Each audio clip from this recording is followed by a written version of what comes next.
But let's move on. The last thing we're going to talk about, the kind of deal that happened today, and it kind of surprised me that it happened. The New England Patriots go ahead and trade defensive end Chandler Jones to the Arizona Cardinals for guard Jonathan Cooper and a second-round draft pick.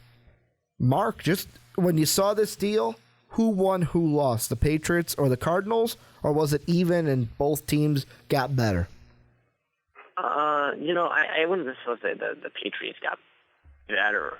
I think it's a necessary move for New England because that offensive line is terrible. They let a prized possession that is Tom Brady get hit way too many times. Well, if they were able to protect him, they may have been in the Super Bowl. Very well. They definitely could have. So that's, it's something that they needed to do. It's something they needed to address, and don't be surprised if they readdress it in the draft. Offensive line is a huge thing. Now, I don't necessarily, and of course also they freed up cap space. That's pretty important too. But Chandler Jones going to Arizona, that's pretty big too. Mm-hmm. Arizona's thrilled; they're loving it. They're really happy. If anyone won, I'd probably say it's Arizona. I think both teams did kind of get better by it, but I think it was kind of a lateral move for the Patriots. They lost something good, they got something good. It's just kind of a very even move. They didn't necessarily come out ahead in this. They just kind of did something they needed to do by losing something that they could kind of afford to lose. I don't think the second-round pick is that huge of a deal. It's definitely nice to have it, especially when you don't have a first-round pick. But that's the thing. You don't have a first-round draft pick this time. So you need to get more youth in there. Of course, the Patriots like to trade back anyways. Mm-hmm. But I don't know. I would say Arizona probably won this one. Yeah, and I'm kind of leaning towards, I'm looking at an article right now, and the headline of it reads, Chandler Jones trade has shades of Richard Seymour swap in 2009. And if you're too young or don't remember, what happened in 2009 was the Patriots sent defensive lineman Richard Seymour to the Raiders for a 2011 first-round draft pick. That's what went down. And this one, kind of the same thing. They send a guy like Chandler Jones who is very effective, a very good defensive end. However, the big need for New England is they need offensive line help. And let's be honest, if they had their draft pick, if it wasn't taken away in Bountygate or Deflategate, that's what I meant to say, Deflategate, then they'd be sitting with, the 30th overall pick? It'd be the 30th overall pick because the Panthers would have 31 and the Broncos would have 32. So you'd be sitting there and going, okay, well, an offensive tackle or an offensive guard is going to go to the Patriots, or they're going to trade back because that's what the Patriots love to do. But they don't have that first-round pick, so that's why I feel like they had to make this kind of a trade. They had to do it. They had to make it. And it's one of those things where I like it from the Patriots side because Tom Brady, we don't know how long he's going to play. He says he's going to play till he's like 70, but I don't think he's going to get that far, Mark. I don't think he's going to get to the big 7-0 in the NFL. So the time that you have with him, you have to go ahead and just say, hey, you know what? Boom, there you go. You know what? We got to protect him while we've got it right now. Yeah, I mean, I definitely think it's obvious. I mean, the championship game made it obvious. They have to protect Tom Brady. If they don't, you don't win. Mm-hmm.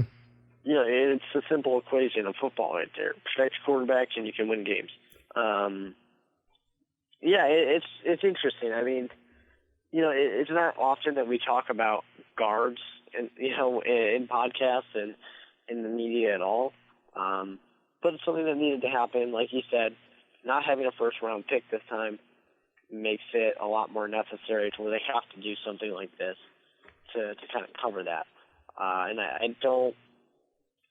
I fully expect the Patriots to go out and during the draft, maybe again in free agency, try and find a couple more guys to really solidify, to add depth, to kind of give themselves some options, in the preseason to kind of explore different groups, different formulas to see what works for them.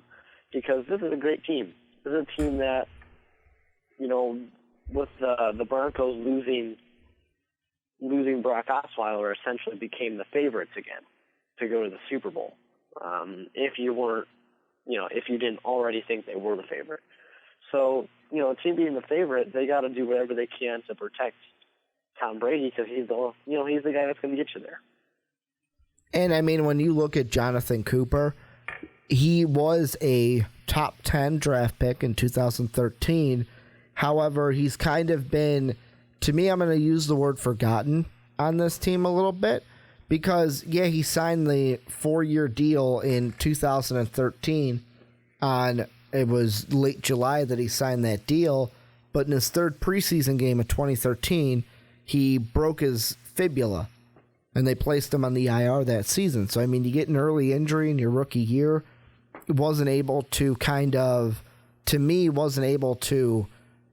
jump up and be the kind of tackle that they wanted him to be. But I did a little research right now, and in that Richard Seymour trade, the Patriots went out and drafted with 17th overall. That was the Oakland pick for 2011. They basically traded Richard Seymour, who was a defensive lineman, much like Chandler Jones, for offensive tackle. They drafted Nate Solder, who's still on the team. Yeah. So, I mean, that was another move where, hey, we need to protect Tom Brady, and the Patriots know it. Tom Brady he's the franchise in New England, and whatever you're going to do, you've got to do it. You've got to do it. And I mean, if you're looking at, well, Ricky, what else can this do? I mean, I haven't looked at the numbers yet behind it, but depending on how much cap space or money this may free up, I know with the Richard Seymour deal, it freed up $7.79 million. They were able to go out and get Jamie Collins, Donta Hightower, Malcolm Butler, who made the best play of their Super Bowl win over the Seahawks. So this may be a move where it's like, okay, it may be a little more than what's exactly on the table for the Patriots. Yeah, exactly. And a guy like Bill Belichick is gonna get a lot out of his players. He always does. I don't know if there's anybody except for maybe Pete Carroll who's better at getting guys to perform better than what they really are and what their expectations were. So I have no doubts that they can get it done, whether it's the middle of the draft or it's this trade right here. It's unfortunate that a guy like Chandler Jones is what you have to lose.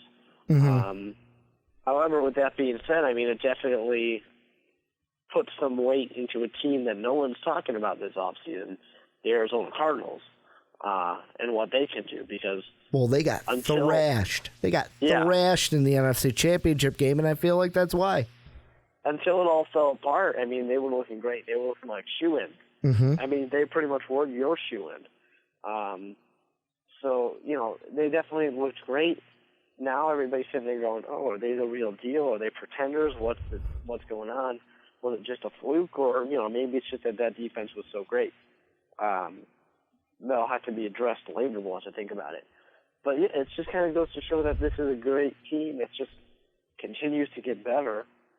And assuming Carson Palmer doesn't turn the ball over like 5 or 6 times, they're right in there. They're right in there with the Patriots to possibly end up in the Super Bowl. I mean, how often do you have two teams trading with each other that very, very likely could face each other in the Super Bowl. Yeah, I mean, these two teams could go at it in next year's Super Bowl, but the Cardinals weren't just my shoe-in for it. They were also Brian's shoe-in, one of our MVP Army followers. But this is a trade that we're not going to know the implications of it. It's kind of like throwing the pebble into the pool or the pond. The ripples are currently going off, and we're not going to know what those ripples do until a few years down the line. But that's going to do it this week for the Onside Kick. I want to thank you guys for tuning in and listening to us talk a little bit about football. If you love March Madness and you love just football, we got 2 links down below for you. First off, our bracket challenge. If you filled out a bracket, go ahead, enter our bracket pool. Winner's going to get an Amazon gift card. And then if you're like, but Ricky, I didn't fill one out, we also have a Onside Kick bracket where we're going through the best wide receivers of all time. You guys vote, people advance. We're going to find out who we think, who the MVP and Onside Kick fan base think are the best wide receivers of all time. If you're listening on SoundCloud, please hit that little heart, hit that little repost button, hit that follow button. If you are on YouTube, hit the like button, hit the subscribe button, share this podcast. Go ahead, follow us and tweet at us on Twitter. I'm at Ricky Widmer.